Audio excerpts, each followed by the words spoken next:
So, what do you do when the job that you used to love, you're starting to resent and really you kind of hate it now?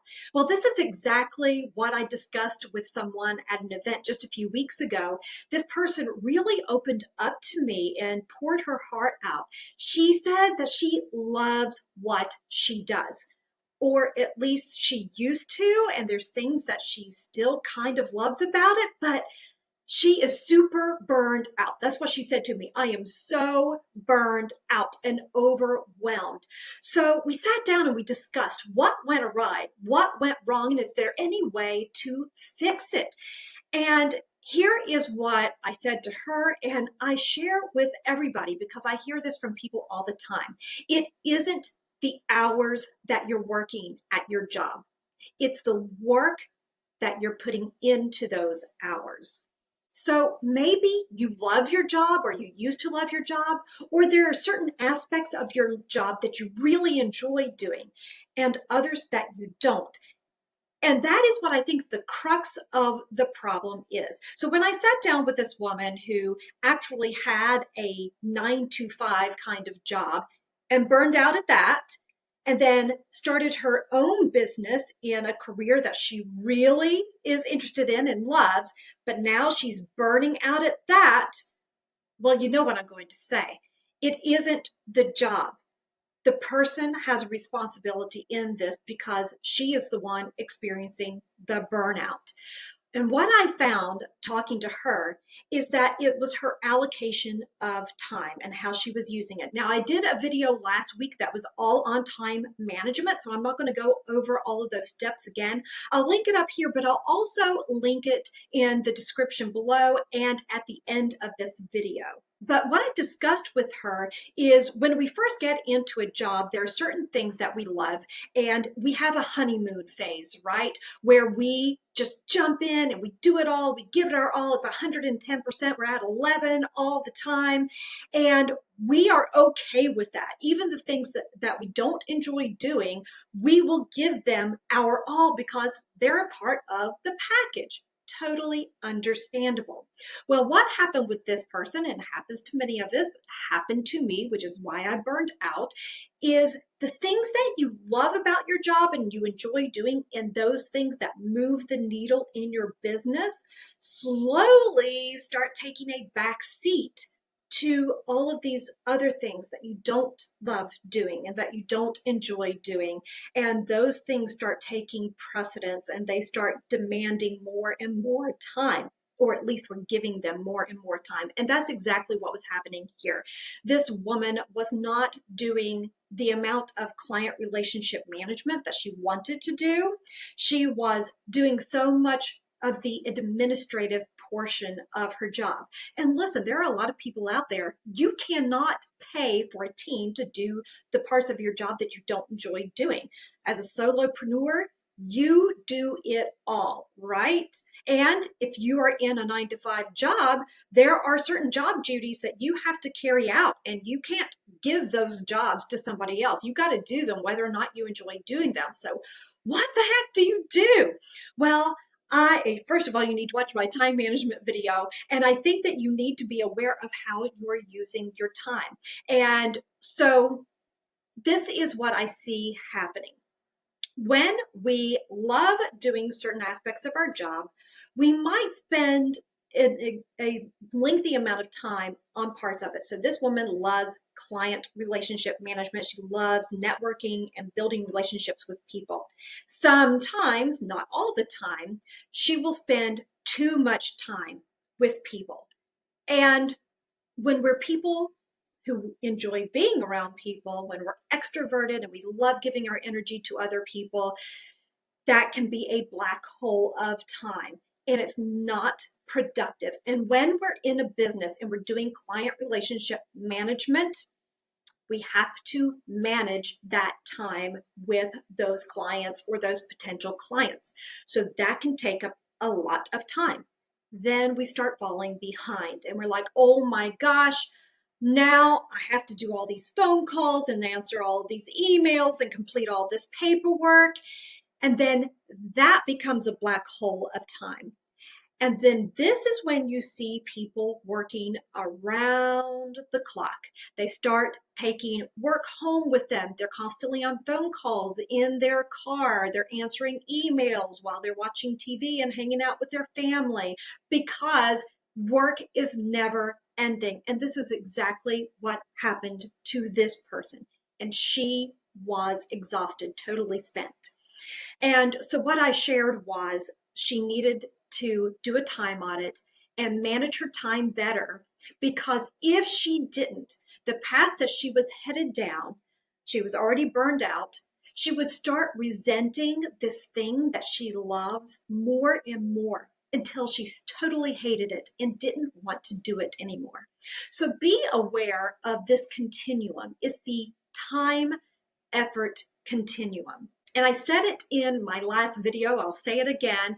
If you don't manage your time will manage you. And the same is true of your energy. If you don't manage your energy and the effort you put into things, then it's like a runaway train. It will take off without you, right? So aside from doing time audits, also do an energy audit. What are the things that really light you up and give you energy? And on the flip side of that, what are the tasks that you do, even if they must be done, that suck your energy dry? Write those down. And I'm going to give you a little time effort continuum here to look out at while we're discussing this. So over here in the time quadrants, we have excessive or a high use of time and limited or low use of time. And the same for energy. There's a quadrant that has a low burn rate and a high burn rate. And this is different for every person. What lights me up and energizes me and takes a lot of time is going to be different than what it is for you. So this is just an example I'm giving you, because based on what we enjoy doing and what we're already efficient at doing or we lack efficiency in is what determines how these quadrants play out. So now after you do this little exercise with the time energy quadrants, I want you to think about this. No one values your time and energy. Only you value your time and energy. Those people are busy valuing their own time and energy.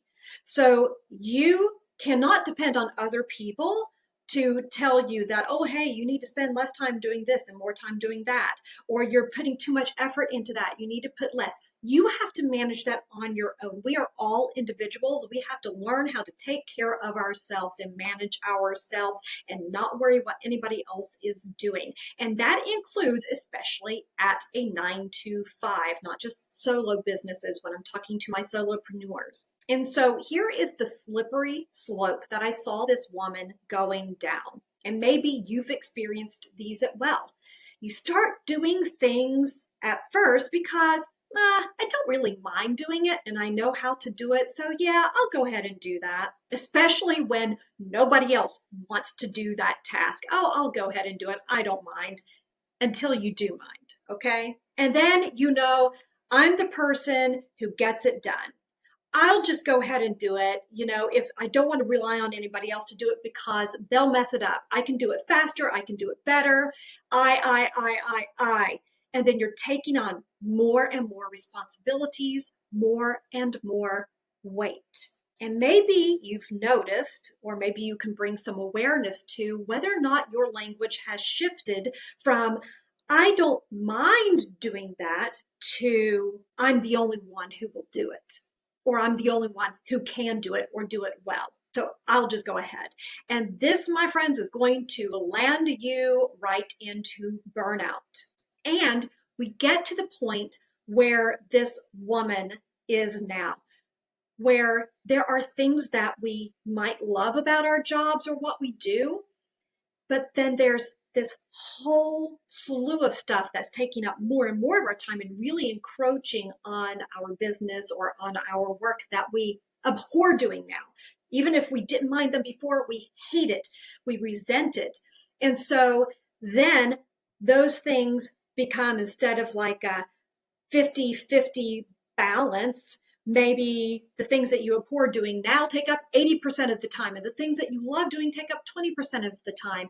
And this is what I call the glimpses. You have glimpses of that job or aspects of your job that you used to love, you used to enjoy, but that is greatly diminished compared to this other stuff that is taking over the work that you're doing that you absolutely hate. And that's what creates, or one of the things that create burnout. So, what contributes to energized work? Well, it's things like having meaningful and purposeful work that we're engaged in. And you know that you're in meaningful and purposeful work if you get into a flow state on a regular basis where it's like, wow, time flew. I really enjoyed doing that. However, I would say don't let time fly, manage that time. Again, check out my video at the end of this one. Another thing that contributes to energized work is having skill variety. We are not automatons. We do not like sitting and doing the exact same thing from the beginning of the day to the end of the day. We need variety. When we don't have variety, it is exhausting. And we enjoy having autonomy, having control over what we're doing and how we're doing that thing instead of it being dictated to us. And finally, we like being in a supportive work environment, right? You want to enjoy where you are while you're doing the work that you're doing. Now, when it comes to burnout, you can have some of these things in place. You can have a very supportive work environment.